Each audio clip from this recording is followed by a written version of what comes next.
ብርሃናት ዓለም ጴጥሮስ ወጳውሎስ ቅድስት ቤተ ክርስቲያናችን አባቶቻችን ሐዋርያትን ሰማዕትነት በተቀበሉበት ቀን በዓላት ሰይማ ታከብራቸዋለች። እንዲሁም በስማቸው የተሰየመውን ጾም በመጾም አሰረ ፍኖታቸውን ይከተሉ ዘንድ ምእመናንን ታሳስባለች። በሐምሌ 5 ቀን ደግሞ የደጋጎቹን ሐዋርያት የቅዱስ ጴጥሮስና የቅዱስ ጳውሎስን በዓል ታደርጋለች። የእነዚህ የቅዱሳን አባቶቻችን በዓል መደረጉ በአንድ ቀን ሰማዕትነት በመቀበላቸው ነው። ሁለቱ ቅዱሳን ሐዋርያት አጠራራቸው በጌታችን መድኃኒታችን ኢየሱስ ክርስቶስ ነው። የጥሪው መንገድ ግን ይለያይ ነበር። ቅዱስ ጴጥሮስ ለሐዋርያትነት የተመረጠው ጌታችን በገሊላ ባህር አጠገብ ሲመላለስ ከወንድሙ እንድርያስ ጋር ሆኖ ዓሣ ለማጥመድ መረባቸውን ወደ ባህር ሲጥሉ አየ። ወደ እነርሱም ቀርቦ በኋላዬኑና ሰዎችን አጥማጆች እንድትሆኑ አደርጋችኋለሁ አላቸው። ወዲያውም መረባቸውን ጥለው ተከተሉት። በአንጻሩ የቅዱስ ጳውሎስ አመራረጥ ደግሞ በተአምር ነው። ይኸውም እንዲህ ነው። በቀደመ ስሙ ሳውል ተብሎ የሚታወቅ ይህ ሐዋርያ የቤተ ክርስቲያን አሳዳጅ ነበር። ቀዳሜ ሰማዕት ቅዱስ እስጢፋኖስ በአይሁድ እጅ ሲወገር የተስማማ የገዳዮቹንም ልብስ ጠባቂ ነበረ። ቅዱስ መጽሐፍ ሳውል ግን የጌታን ደቀ መዛሙርት እንዲገድላቸው እየዛተ እንዲል በክርስቶስ አምነው የተጠመቁ ክርስቲያኖችን ለማሳደድ ከሊቀ ካህናቱ ዘንድ የፍቃድ ደብዳቤ ጠየቀ። ይህን ዓላማውን ለማስፈጸም ወደ ደማስቆ ሲጓዝ በእርሱ ዙሪያ ከሰማይ መብረቅ ወረደ፣ ዓይኖቹም ታወሩ፣ ወደ ምድርም ወደቀ። በዚያም ሳለ ሳውል ሳውል ስለምን ታሳድደኛለህ የሚለውን ድምፅ ሰማ። ያነጋገረው ሳውል የሚያሳድደው ጌታ ነበረ።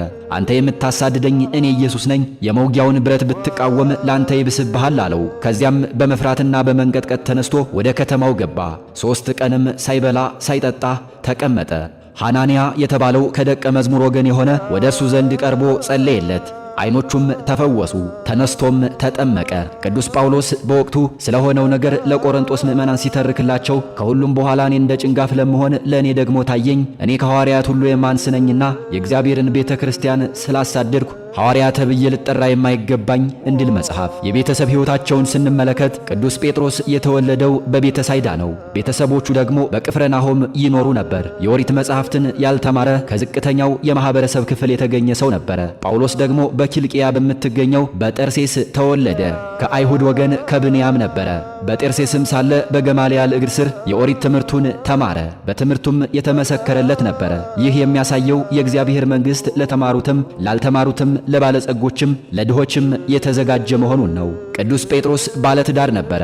አማቱም ታማ በነበረ ጊዜ ጌታችን ኢየሱስ ክርስቶስ ወደ ቤቷ ገብቶ እንደፈወሳት በወንጌል ተጽፏል። ሐዋርያው ቅዱስ ጳውሎስ ድንግል ነበረ። ሰው ሁሉ እንደኔ ሊሆን እወዳለሁና ነገር ግን እያንዳንዱ ከእግዚአብሔር ለራሱ የጸጋ ስጦታ አለው፣ አንዱ እንደዚህ ሁለተኛውም እንደዚያ፣ ላላገቡና ለመበልቶች ግን እላለሁ እንደኔ ቢኖሩ ለእነርሱ መልካም ነው። ነገር ግን በምኞት ከመቃጠል መጋባት ይሻላልና ራሳቸውን መግዛት ባይችሉ ያግቡ በማለት ለቆሮንቶስ ምዕመናን ጽፏል። ቤተ ክርስቲያን እንደ ጴጥሮስ ያገቡ እንደ ጳውሎስ ያሉ ደናግልን ይዛ የምትገኘው ጌታችን ሁሉንም ወደ እርሱ ስለጠራ ነው።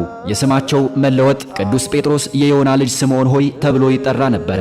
ነገር ግን ጌታችን ደቀ መዛሙርቱን እናንተስ ማን ትሉኛላችሁ ብሎ ሲጠይቃቸው ሐዋርያው ተነሳና አንተ ክርስቶስ የሕያው እግዚአብሔር ልጅ ነህ ብሎ መሰከረ። ያን ጊዜም ጌታችን የዮና ልጅ ስምዖን ሆይ በሰማያት ያለው አባቴ እንጂ ሥጋና ደም ይህን አልገለጠልህምና ብፁዕ ነህ። እኔም እልሃለሁ አንተ ጴጥሮስ ነህ፣ በዚህችም ማለት ላይ ቤተ ክርስቲያኔን እሰራለሁ፣ የገሃነም ደጆችም አይችሏትም በማለት ጴጥሮስ ብሎ ሰየመው። ጳውሎስን ደግሞ ጌታችን ለመጀመሪያ ጊዜ ሲጠራው በመጀመሪያ ስሙ ሳውል ብሎ ጠራው። በምስክርነቱ ጊዜ ደግሞ ጳውሎስ ሆይ በኢየሩሳሌም ስለኔ እንደመሰከርክ እንዲሁ በሮም ትመሰክርልኝ ዘንድ ይገባልና አይዞህ አለው። አገልግሎታቸው ደግሞ የቅዱስ ጴጥሮስ አገልግሎቱ በአብዛኛው ሕግ ለተጻፈላቸው ነቢያት ለተላኩላቸው መሥዋዕት ለሚያቀርቡ ግርዛት ለተሰጣቸው ለአይሁድ ነበረ።